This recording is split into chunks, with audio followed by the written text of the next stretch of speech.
السلام عليكم. نتمنى تكونوا بخير وعلى خير وتكونوا دائما في صحه جيده.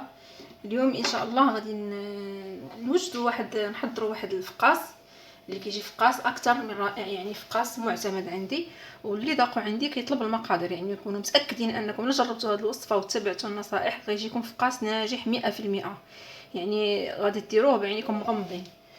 المهم كيجي مقرمش وكيبقى مده طويله في ديك القرمشه ديالو، يعني يبقى حتى شهر غير تسدوا لابواط مزيان كيبقى مقرمش.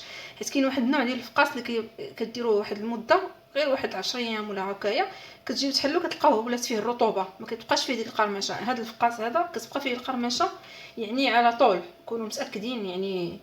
المهم ما نطولش عليكم ونبدا في المقادير. بالنسبه للمقادير انا نورمالمون كندير الكميه مضاعفه، ولكن اليوم غندير غير نصف الكميه.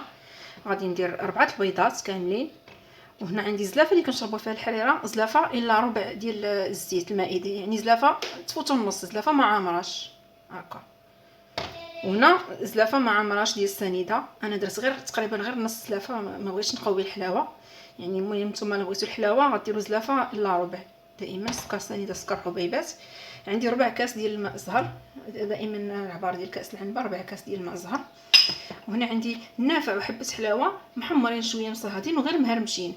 ملي كيتهرمشوا كيخرجوا داك اللوغو ديالهم احسن ملي كيكونوا هكا اونتي. وعندي شويه السنجلان نقيته بالطبع وغسلته ونقيته هذا وحمرته في المقلاة، غير ماشي تحمر غير تصهد واحد شويه صافي.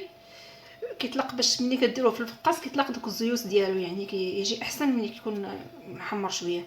اللوز هنايا خضر، انا عندي كنقسمو غير الى نصفين. كاين واحد النوع ديال كاين شي ناس اللي يعني كيديروه صين بحال هكا اونتي، وكيديروه كيرقدوه في الماء الزهر ليله كامله، والغد اللي عاد كيصفيوه وكيديروه اونتي صين. انا لا كنديروه هكا خضر وكيجي يعني مكرمل، كيجي مقرمش في الفقاص، يعني ما يحتاجش اننا نرطبوه. كل واحد وعلى حسب الاختيار ديالو. عندي الدقيق دائما حسب الخليط مغربل، وعندي ساشي يدير 10 غرام ديال خميره الحلويات بالضبط. هادو هما المقادير. غادي نبداو في الطريقه ان شاء الله، طريقه جد سهله ومبسطه. نبداو في الطريقه كما قلت لكم، طريقه سهله جدا، يعني ما فيها لا تعقيدات لا حتى شي حاجه. كنزيدوا البيض مع السكر سنيده،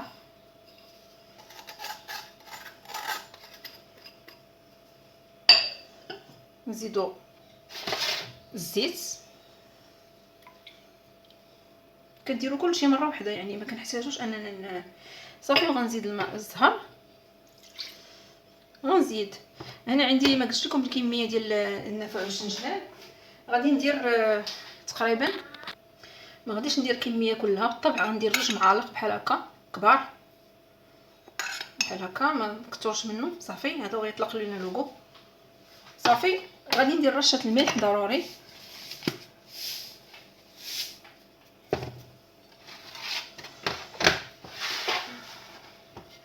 غادي نخلط هادشي بحال هكايا. يعني غادي نضربو، تقدروا ديروا الطراب يدوي، انا ديجا درت يديا، يعني تسهلوا عليكم اكثر ضربوها بالطراب يدوي. لكن انا مولفه كنديرو غير هكايا، يعني ما غاديش المهم غادي نضربو.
الفقاس راه صافي، راه أنا دائما كنخلي يدي ناشفة وكنخلط بيدي بجوج باش كنقدر نشوف القوام ديالو. يعني يدي الاخرى كتكون ما كنقدرش نعرف شنو كيفاش القوام، دونك يدي كنخليها ناشفة.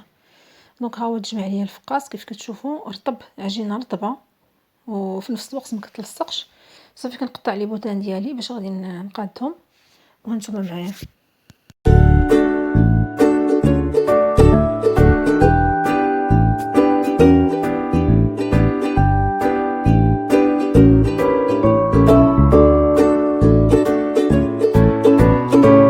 ها هو دابا خرج لي 1 2 3 4 5 ديال لي بوطان.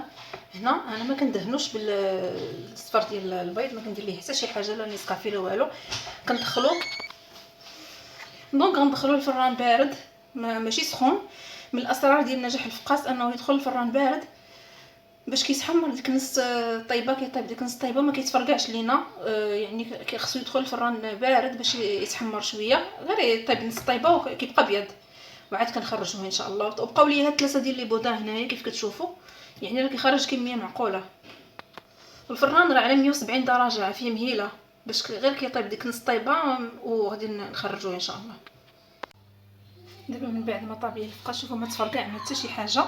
يعني هانتوما كتشوفوا ناضج 100%. دابا غنجيب واحد الزيف هذا فازق، فزقته شويه وغادي عصرته بحال هكا شويه وغادي نديرو من الفوق بحال هكا، وغادي نخليه واحد 3 سوايع تقريبا حتى كترجع عليه ديك الرطوبه. وهذا هو السر باش الفقاس كيبقى مقرمش وكيبقى مده طويله. يعني هذه هي لاستيس اللي كندير انا ديما. غادي نخليه واحد ساعتين حتى يبرد وغادي نقطعوه ان شاء الله. دابا غنبدا نقطع فيه. ديجا قطعت 4 ديال لي بودان كيف كتشوفوا، ما تكسروا ما حتى شي حاجه. يعني غنوريكم لاستيس، يعني غير تبعوا هادشي اللي قلت لكم وغادي ينجح معكم ان شاء الله. دابا غناخذوا السكين يكون بحال هكا، يكون ماضي مزيان، وكنمشيو معاه بحال هكا، كنبقاو غاديين بحال هكا بشويه. الا مشينا درنا هكا مره واحده ضروري غادي يتكسر. يعني التقطاع كيلعب دور اساسي في نجاح الفقاس باش ما يتكسرش. كناخذ السكين وكنديرو بحال ما نديروش غليظ بزاف ثاني، حيت داك اللي كيكون غليظ ما كيجيش بالجديد يعني بتاتا، دغيا كيولي تولي فيه ديك الرطوبه وما كيبقاش كروستي وكونوا متاكدين. اما هذا اللي كيكون شويه رقيق ما يكونش غليظ بزاف، يعني ما ترقوش بزاف اكثر من القياس وما ديروش غليظ. هانتوما كنبقى غادا بحال هكا. هانتوما معايا شوفوا بلاتي نوريكم. هانتوما بحال هكا، يعني ما كيتكسر ما حتى شي حاجه. نبقاو غاديين معاه، كنديروا معاه الخاطر في التقطاع ضروري بشويه بحال هكا. كنبقاو غاديين بالسكين بشويه بشويه حنا كنقطعوا. صافي انا هانتوما غتشوفوا تنكمل هاد لي بودان باش تشوفوا قدامكم. يعني هاد الوصفه راه كنديرها سنين ما كنبدلهاش نهائيا. هانتوما كتشوفوا قدامكم، يعني راه ما كيتقطعش نهائيا باساسا، ولكن الا تبعتوا هاد النصائح كلها راه غادي ينجح معكم ان شاء الله. هانتوما كتشوفوا يعني راه ما تقطع ما حتى شي حاجه. هانتوما يعني فقاس ناجح 100%. صافي غادي نستمر انايا في التقطاع ديالو. بالنسبه للطهي ديالو يعني انا ما كنديروش، يعني هو ديجا طيب، ديجا واخد الطياب نص طيبه، دونك ما كنحتاجوش اننا نسخنوا الفرن. نو غادي غير نقطعوه بحال هكا نكمل وغادي ندخل الفران، والفران عاد كنشعلوه.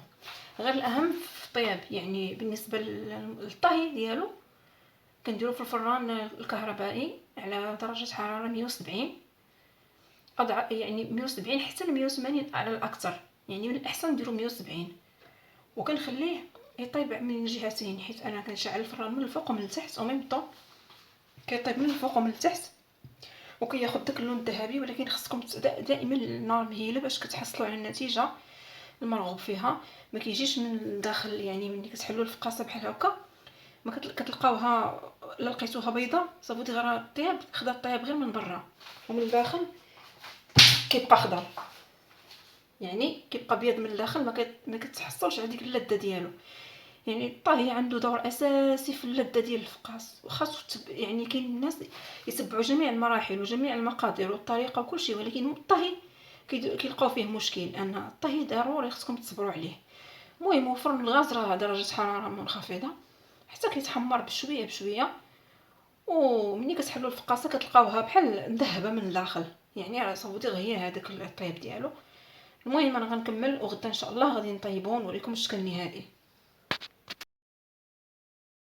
هي النتيجه ديال النهائيه ديالنا كيف كتشوفوا فقاس جا مقرمش، جا رائع، يعني محمر من الداخل ومن الخارج في نفس الوقت. كيف كتشوفوا محمر من الداخل مزيان وواحد القرمشه رائعه ولذيذ جدا يعني في المذاق، وهش يعني ماشي قاصح ولا هكايا، يعني هشيش وفي نفس الوقت مقرمش. وها هو الشكل النهائي ديالنا ديال الفقاس. خرج ليا هاد الكميه، يعني خرج لي كميه معقوله وبقى واحد شويه اخر. دائما يعني فقاس راه جا ناجح 100%، وكنتمنى يعجبكم وتجربوه، ولا جربتوه راه غيبقى معتمد عندكم ان شاء الله، حيت هاد الفقاس اللي ذاقوا عندي كيطلب المقادير، يعني ما كاينش شي واحد ذاقو وما عجبوش. المهم الا عجبتكم الوصفه دائما ما تنساوش ديروا لايك واشتركوا في القناه وبارطاجيو الفيديو مع الاهل والاصدقاء، وفعلوا الجرس باش توصلوا بالجديد. والى لقاء قادم بحول الله.